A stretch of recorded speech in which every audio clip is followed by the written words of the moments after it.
Yes, this is Bozo from last year, who headbutted me in the car. Bloody headbutting me, but you know, it's just interesting to see him. He's got good muscles on his back end. This is why I used him, you know. But he's actually quite smaller compared to some of these other guys. Matt, you were saying you used this as a terminal sire last year, right? Yeah. This guy's got a bad foot, but you know, he's a chunky lad. He's like a Texley type thing, but pure easy care though, right? Yeah, it should be. Should be. But yeah, it's just you know what you're after, you know. But I think I'm going to go for this guy with Matt's suggestion. He's not as chunky as some of the other lads, but you know, I think he's what I'm after with in terms of producing a breeding sheep. Big size all round. Big size all round, and he's got good length on him, which is nice too. As you do. Oh, he's not got his seatbelt on. Mate, you've not got your seatbelt on. Honestly, still petrified he's going to headbutt me. He keeps just headbutting me now and then. Oh, man. My little stock box trailer only takes about 20 sheep, really. Not a lot. So I'm going to have to get 11 loads of sheep loaded today. The major thing when you work a hill farm is to give the sheep time. Otherwise, they'll just sit down on you. Aye, lie down. So for example, here's a flock that's up at the hill. They've got a long way to run. They've got to run all the way down there to that bottom field that you can see in the distance. Oi! Oi! Oi! Oi! She's holding them and not letting them go. Oi! That'll do! If I call her back, they'll all run. That'll do! Get up here!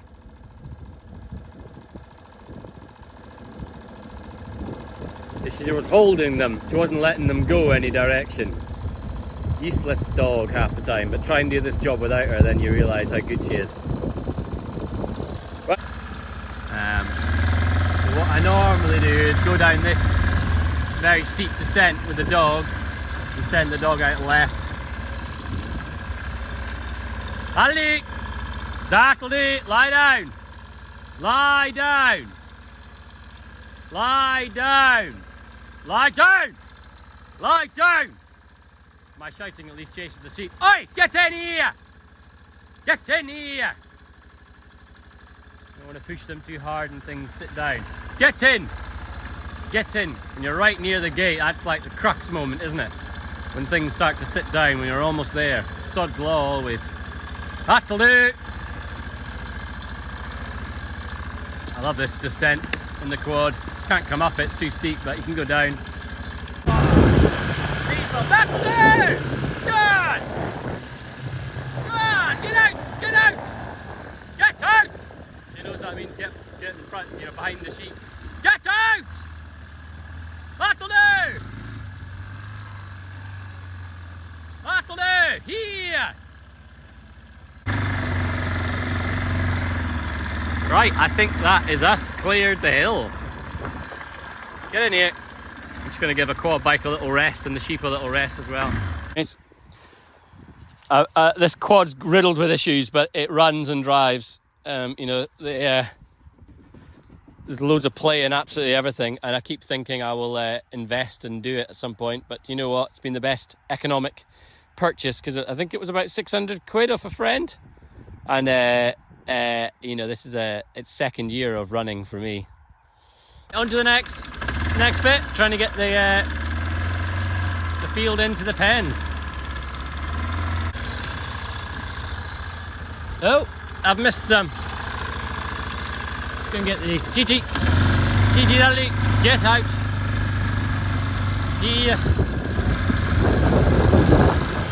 Some more pets, some of these. Here.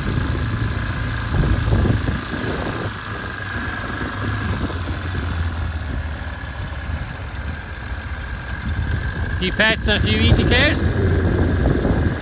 Cracking easy care, use them. This is the real tricky bit, the delicate bit.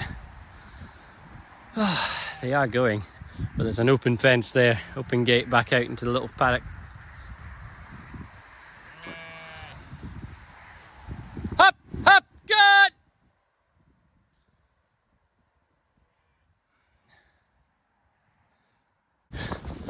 Go on. Go on. Go on. Go on. Go on. How? Come on. How? Come on. Come on. Come on. Good girl, good girl. Good girl. Almost, almost.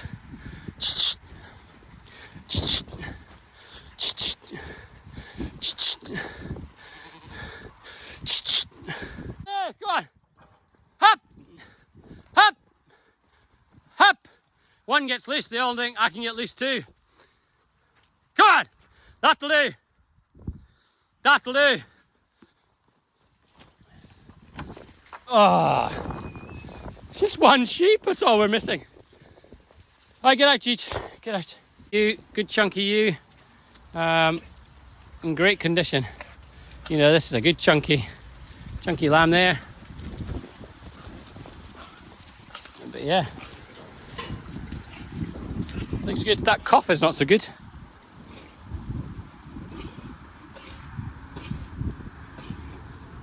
Yeah, that's not so good. First load. We'll get going. This is me arrived. I've dropped the first load off here, and the lambs have gone out to the field there till tomorrow. So I'm sorting them out into an A and B flock roughly. The B flock won't change, but the A flock might lose numbers. But these are 4 lovely ewes, easy care ewes, and they've got good weight to them. This one's a bit small, so she almost didn't make it, but I've decided, you know, that I'm happy with it.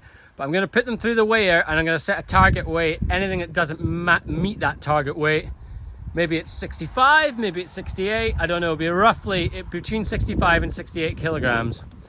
Bearing in mind she's a bit skinny, so you know, I can, you know, she's fat and fit and lovely, very fat. Put on a little bit of weight, this girl, but she's okay. You know, so I'm ideally looking for 65 to 68 kilograms or more, and anything that meets that weight can be in the A flock. And then you got a Herdwick here, broken mouth Herdwick, but you know, all the bad Herdwicks have gone. She's got good feet, and she's, you know, got enough weight. Then a Texel Cross, you know, massive stonker. She actually could put on more weight, that girl. She's not the heaviest considering her breed, but so you know, this will give us a good lamb. This will give us a decent lamb. The easy cares, the 3 easy cares that are here, she's just too small for me. She's a good easy care, but she's too small. The 3 easy cares here could give me decent lambs. Shetland will probably give me a poor lamb, but you know, that's how it is. And these girls are going to go across the road down into this paddock with a Suffolk and a Texel tup, but I'm going to wait till Gideon is over in order to help me shift them out. There we go, let's go and fetch the next batch.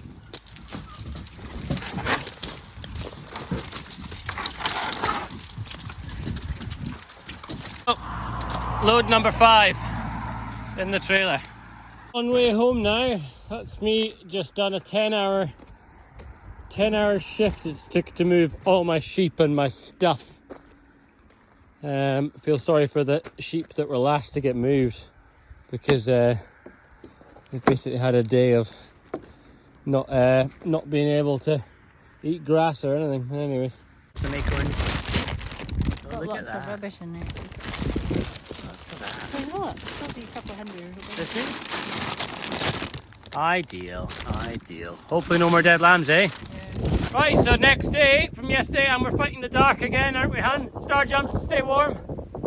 And we've got, this is our 3 chosen chaps. So this guy's going to the easy cares, and these 2 will be mostly tapping those ewes at the back there. So yeah. So that goes over there, that goes over there. Yep. And that comes under. Whoa! Oh, and this off. Just gonna try and... I've got one as well. Playing buckaroo with it. I'm trying to loosen it for them. Nice to me every weekend, and you know which sheep have been tapped each week, so you could change the colours on them And you know that green means they're going to lamb in this week, yellow means they're going to lamb next week. So you can actually put like the ones that are late out on the hill and not think about them. Only focus on the ones that should be lambing. Good. Oh, Axel's tapping a lot. Oh, easy cares. Going for some.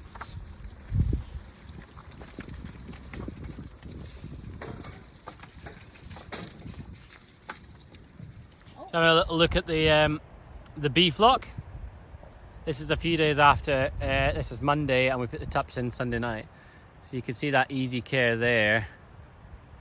That's it's been tupped. Red all over the bum. I'm not seeing, oh, there's a bit of red on that easy care there. Yeah, a bit of red on that one. I think that blackie's got red on it. That blackie there has got red on it. There's a red on that bum there. So there's a rough sorting of the easy care flock. You can see some have already been tupped. This one's been tupped. Stress like this can actually make them lose, you know, like semen's gone in, whether it implants and is successful. Shouldn't really be doing this at this point, but these guys haven't had their mineral drench, so I'm going to give them all a mineral drench at this point, and move them onto the field that they're meant to be on, and they can sit on that field for a week. So you know, that's good to get it done. But it's nice to see the tup working. I'm going to weigh these as well, get a rough count on them and weigh them, and if anything's underweight I'll probably shift it across to be with the Suffolk, just because I don't really want small easy cares. They don't sell very well. So yeah, see how we get on. So I've decided that 65 kilograms is my cutoff. Anything that's 65 kilograms that's not been tupped, of course, there's a few been tupped already, is going to go across the road and be with the others, which I might do with a trailer just for the sake of not getting anything going down the road. There's one in here that I would have preferred not to tup, but the rest are 65 kilograms. Yeah, there you go. So she makes it, and she could put on weight as well. Cracking knew that. That's really what you're wanting, you know, roughly 70 kilograms. That's a fantastic ewe, and that's one of the bottom ones as well. So you know, that's a gimmer that's had a lamb this year, or a hog rather. Oh, it's confusing. Bought in April as a hog, pregnant hog. So she would sell next year as a gimmer. You know, so that's done really well. Get 70 kilograms. I mean, she is the fattest, probably the fattest ewe we've got.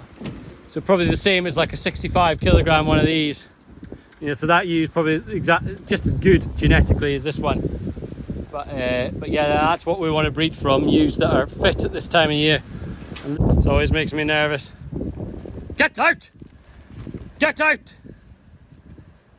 Right, is that them all?